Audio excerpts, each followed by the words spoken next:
స్త్రీలు ఎవరైనా సరే మెడలో ఉన్నటువంటి నల్లపూసల దండని ఎదుటి వాళ్లకు స్త్రీలకు ఇవ్వకూడదు.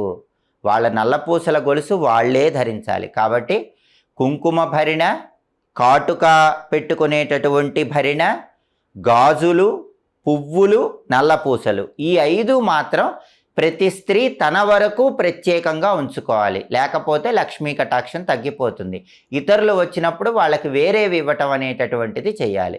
అలాగే స్త్రీలు ఎప్పుడు వాళ్ళ చేత్తో ధనియాలు ఎదుటి వాళ్ళకి ఇవ్వకూడదు. ధనియాలు ఇస్తే లక్ష్మీ కటాక్షం తగ్గిపోతుంది. ఉచితంగా ధనియాలు ఇవ్వకూడదు. అలాగే ఉచితంగా ధనియాలు తీసుకోకూడదు.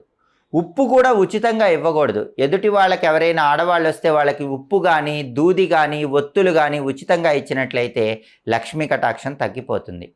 అలాగే మిరపకాయలు, చింతపండు ఎప్పుడూ కూడా చేతికి ఇవ్వకూడదు. ఎవరైనా అడిగినా కింద పెట్టుకోమని చెప్పి కింద నుంచి